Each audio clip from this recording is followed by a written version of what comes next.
여러분 안녕하십니까. 자동차 마케트의 시선의 이순남입니다. 지금 화두는 테슬라는 계속하여 성장할 수 있을까라고 보입니다. 테슬라의 현상에 대해 거품이라고 평가하는 전문가도 있고 아직은 더 충분한 여력이 있다고 예상하는 분들도 있습니다. 세계 자동차 수요는 올해 말쯤 코로나가 서서히 종식되면 머지않아 1억대 시장으로 회복할 것으로 예상해 봅니다. 2030년 전기차 구성비를 약 30% 정도로 예측하면 글로벌 전기차 수요는 약 3천만 대가 될 것입니다. 올해 전 세계 전기차 및 플러그인 하이브리드 판매 대수가 324만 대임을 고려하면 10배 정도가 증가하는 계산이 나옵니다. 현대차는 지난 CEO 인베스터 데이 때 2040년 전기차 마켓 쉐어를 8 내지 10%로 발표했습니다. 테슬라는 어느 정도의 마켓 쉐어를 목표로 하고 있을까요? 그들이 목표는 최소 20%입니다. 그럼 30년에 600만 대에서 40년 이후는 2000만 대를 팔겠다는 계획이 됩니다. 이런 계획 누구나 세울 수 있는 것은 아닙니다.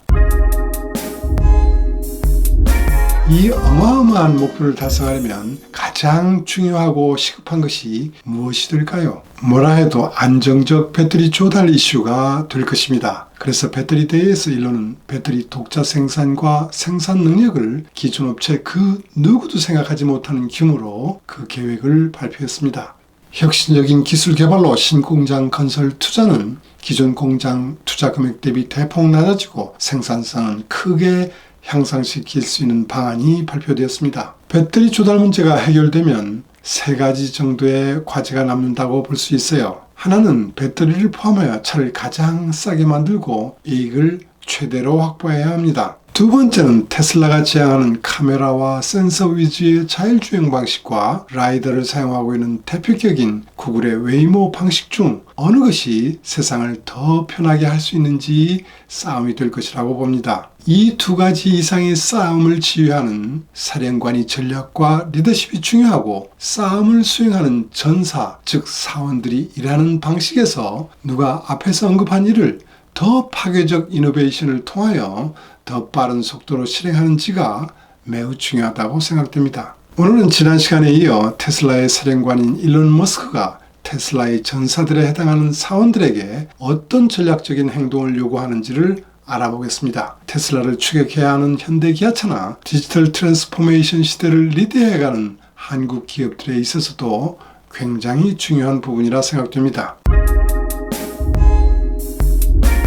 테슬라의 핸드북과 일론 머스크가 사원들에게 보낸 이메일 내용에는 일론 머스크가 어떻게 개인의 능력을 향상시키고 조직을 혁신하려고 하는지 잘 나와 있습니다. 취업 규칙과 고용 정책이 정리된 종업원 가이드라인을 미국에서는 핸드북이라고 합니다. 테슬라는 이 핸드북의 이름을 The Anti-Handbook으로 했습니다. 일론은 핸드북의 이름마저 기존의 상식을 부정하고 있습니다. 일론이 철저하고 집요한 면이 보이지 않습니까? 테슬라 이야기하는데 갑자기 취업 규칙, 핸드북 같은 재미없는 이야기는 왜 하냐라고 반문하실 수 있을 것입니다. 그렇다면 여러분 회사의 핸드북에는 어떤 내용이 있는지 제대로 본 적이 있으십니까? 있다고요? 경조사, 휴가 등 노는 날과 회사가 지원해주는 금액 정도만 기억하는 거 아닙니까? 제가 이 핸드북을 소개하는 이유는 이 핸드북의 내용에 테슬라 사원들의 파괴적 이노베이션의 추진에 정신적 원동력이 보였기 때문입니다. 이 핸드북에는 약간 공격적인 톤도 있지만 주로 회화체로 적혀 있습니다. 내용을 읽다 보면 자동차 업계에 있어 테슬라의 위치는 확실히 이단이라는 것도 알게 됩니다. 우리는 테슬라다. 우리는 세계를 변화시킨다. 우리는 모든 것을 재정의하고 싶다고 생각한다. 라는 내용으로 시작되고 있습니다. 지난번 시간에 소개드렸던 테슬라의 미션과 일관성이 있다고 생각되지 않습니까? 그리고는 우리는 다른 회사와 다르다. 그리고 다른 점을 좋게 생각한다.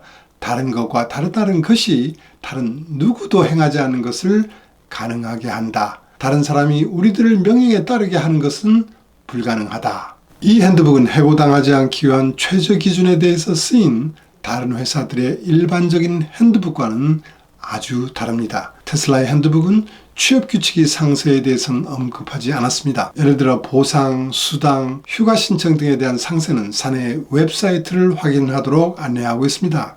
그 대신 사원들에게 주체적인 행동을 기대하는 방침이 여기저기 강조되어 있습니다. 이 핸드북의 주요 테마는 테슬라 종업원은 전 정력을 쏟아서 최대한의 효율을 실현하지 않으면 안 된다는 것을 강조하고 있습니다. 당신에게 최대로 중요한 일, 결국 전 사원에게 있어 가장 중요한 일은 회사를 성공시키는 것이라고 쓰여 있습니다. 만약 우리가 하는 방법에 개선할 수 있는 여지를 발견했다면 비록 자기 업무가 아니고 남의 일이라 해도 목소리를 높이지 않으면 안 된다는 내용도 있습니다. 당신은 테슬라의 성공에 개인적인 의무를 지고 있기 때문에 제안하고 자기 아이디어를 공유해야 한다. 아무리 좋은 아이디어라 해도 자기만 알고 있다면 의미가 없다. 테슬라를 보다 좋게 하기 위하여 일을 하는 것은 사내 정치상이 어떤 예의보다도 우선돼야 한다라고 되어 있습니다. 만약 문제 해결에 대한 최적 답안이라고 생각한다면 종업원은 어느 사원에게도 말을 걸 수 있고 이것은 CEO인 일론 머스크와 다른 간부도 예외가 아니라고 합니다. 일론은 종업원들에게 누구의 승낙을 받지 않고 누구에게도 말을 걸 수 있어야 한다고 합니다. 오히려 문제가 해결될 때까지 당신은 그 제안의 임무를 계속해서 해야 한다고 강조하고 있습니다. 자, 이제 여러분이 회사의 핸드북 내용과 비교할 시간이 되었네요. 어떻습니까? 보장받아야 할 권리, 회사로부터 지원받아야 하는 내용과 여러분의 의무 중 어느 부분이 강조되어 있습니까? 일론이 전 종업원들에게 보낸 이메일 내용에는 관리직을 중심으로 어떻게 조직을 혁신하고 있는지도 알 수 있습니다. 일론은 회사 내 정보들이 어떻게 흘러가야 되는지에 대한 두 가지 생각을 갖고 있습니다. 첫 번째는 지금까지 일반적인 방법으로 지휘 명령 계통을 따르는 것입니다. 늘 상사의 지시를 잘 따르고 때에 따라서는 눈치를 봐야 하는 상명하복의 문화에서 일을 하는 것입니다.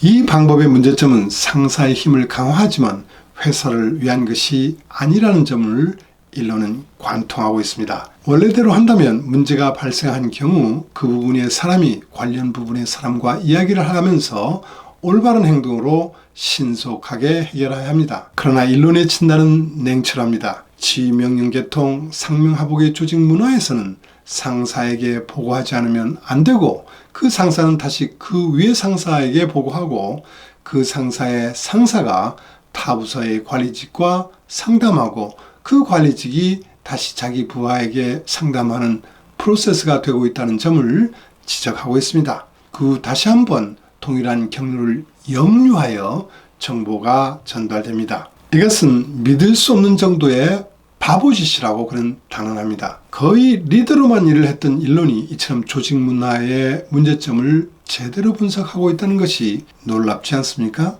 여러분 회사에서는 이런 현상이 없는지요? 저도 과거에 분명하게 경험했던 일이기도 해서 일론이 지적에 크게 공감하는 편입니다. 이러한 일을 하고 있는 관리직, 이러한 것을 장려하는 관리직은 곧바로 우리 회사에서 일할 자리가 없어질 것이다. 농담으로 하는 말이 아니다 라고 강조했습니다. 일론은 또 말합니다. 테슬라에 있는 전원이 누구에게 메일을 보내도 누구와 이야기해도 상관없습니다. 또 그렇게 해야 합니다. 기업 전체의 이익을 위해서는 자기가 생각하는 최고로 빠른 속도로 해결 방법을 찾아야 합니다. 다른 부분이 탑에게 직접 상담해도 좋습니다. 나와 상담해도 좋습니다. 누군가와 이야기하는데 누군가의 허가는 필요치 않습니다. 거기에 더하여 문제가 해결될 때까지 자기에게 그 의무가 있다고 생각해야만 합니다. 이 목적은 대충 그 누군가와 잡담하는 수준이 아니고 초고속으로 확실히 실행하는 것입니다. 우리가 기존 글로벌 자동차 회사와 규모로 경쟁할 수 없는 것이 분명하기 때문에 우리는 지성과 기민함으로 승부하지 않으면 안 됩니다. 라고 매우 엄숙하고 진지하게 결의에 차 있는 상태로 메시지를 전하고 있습니다. 그는 마지막으로 하나 꼭 얘기 두고 싶은 것이 있다고 했습니다. 관리직이 주력해야 하는 것은 기업의 사일로가 발생하지 않도록 하는 것이었습니다. 사일로는 다른 사람들과 정신적 벽을 만들어내어 커뮤니케이션을 저해한다고 본 것입니다. 유감스럽게도 사일로가 생기는 것은 자연적인 흐름이기에 적극적으로 싸울 필요가 있습니다. 부문 간의 장벽을 구축한다든지 회사 전체가 아닌 조직 내의 상대적 성공을 중시한다든지 하는 것이 어떻게 해서 테슬라를 위한 것이 되겠냐고 그는 묻고 있습니다. 우리 전우는 같은 배에 타고 있기에 자기 부서가 아니고 회사의 이익을 위하여 일해야 하는 것을 늘 인식하여 주십시오라고 하면서 메일은 끝을 맺고 있습니다. 어떻습니까? 어떤 전문 매체에서는 이러한 일론의 커뮤니케이션 방법이 너무 훌륭하다고 평가했습니다. 기존 자동차 업체들은 배터리 기술, 자율주행 기술, 메가캐스팅을 사용하는 바디 기술에서 테슬라와 부정할 수 없는